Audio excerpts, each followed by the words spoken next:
Have you ever caught yourself doing things you maybe try to hide from your coworkers or friends? Well, psychology actually suggests that these seemingly random, kind of quirky habits might be hidden indicators of a highly analytical mind. Today, we're unpacking the secret science of exceptional intelligence and really exploring the complex ways these incredible brains function right under the surface. Okay, let's dive into this. Do you talk to yourself? And I don't just mean a quick mutter when you drop your keys. I mean having full, private, structured conversations when you're trying to figure something out. Does that sound like you? It's actually a remarkably common habit among deep thinkers. Sure, it usually gets a few strange looks if someone happens to walk in on your mid-sentence, but it's an absolutely intriguing psychological phenomenon.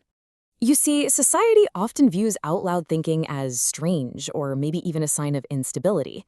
But clinical psychology, it paints a completely different picture. Rather than just being some weird quirk to hide away, this behavior is actually recognized as a critical cognitive tool that's utilized by highly analytical minds.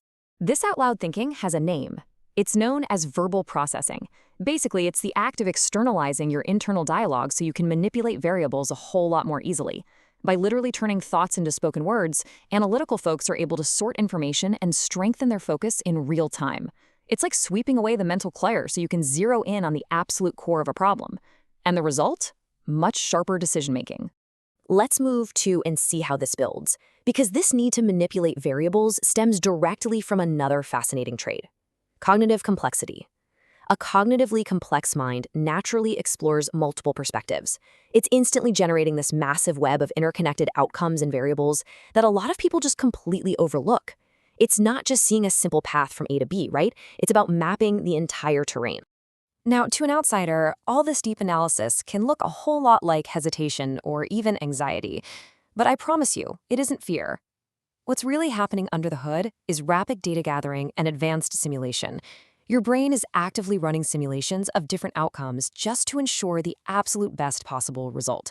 It's flat out refusing to settle for superficial answers. That brings us to our environment. Have you ever wondered why brilliant minds so often prefer to walk alone? I mean, think of Charles Darwin pacing his famous thinking path every day, or Immanuel Kant, whose solitary walks were so punctual his neighbors literally set their clocks by him.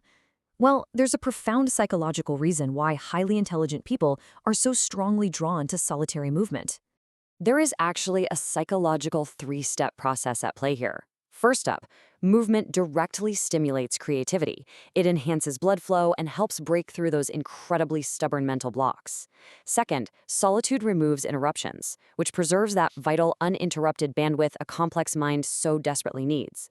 And finally, without outside distractions, advanced ideas just connect much more easily. It's all about purposefully creating essential mental space. Now, what's really interesting about this slide is the concept of selective organization. We've all heard the old saying that a cluttered space means a cluttered mind, right? But psychology actually relies on cognitive load theory to explain this dynamic. Brilliant minds are strategically preserving their executive function. They're focusing their energy heavily on what is truly important, while actively paying far less attention to the trivial stuff. So a cluttered workspace very often masks a remarkably structured internal mind. Stacks of paper or a bunch of scattered pens on a desk might look like a total mess, but inside that person's head, their projects, internal systems, and overarching ideas remain incredibly precise. They are deliberately choosing not to waste valuable brain power organizing their physical environment, simply because that energy is being spent architecting a brilliant solution instead.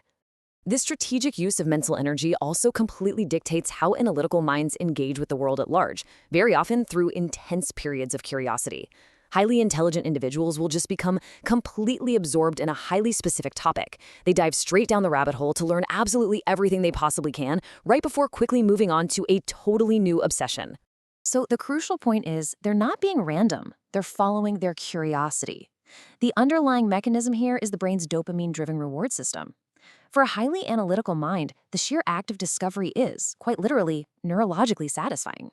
They dive deep because the very process of connecting new information releases dopamine. And once they grasp those core concepts, their brain naturally just craves the next fascinating challenge. And, this intense need for discovery perfectly explains a really common struggle: small talk. Casual, everyday conversation, like, I don't know, chatting about the weather, genuinely drains their mental batteries. But contrast that with discussing meaningful ideas, challenging concepts, or really thought-provoking topics. That is exactly when they become fully engaged and energized because they actively crave substantial, deep-level discussions. Because of this, highly analytical people might actually seem kind of quiet or reserved in typical social settings. But here's the secret. They are just selectively spending their mental energy. They're basically just waiting for the right subject. The very moment a topic arises that requires real thought and depth, they completely transform, lean in, and become vibrantly, enthusiastically engaged. And this brilliantly illustrates how, together, these traits paint a really cohesive psychological profile of a mind that's highly optimized for deep thought. From verbal processing to sort out thoughts out loud, to the cognitive complexity that just naturally sees all angles. Whether it's walking alone to clear vital space, utilizing selective organization to protect executive function, feeding the brain's reward system with intense curiosity, or just avoiding small talk to conserve energy, these habits are all deeply, fundamentally interconnected.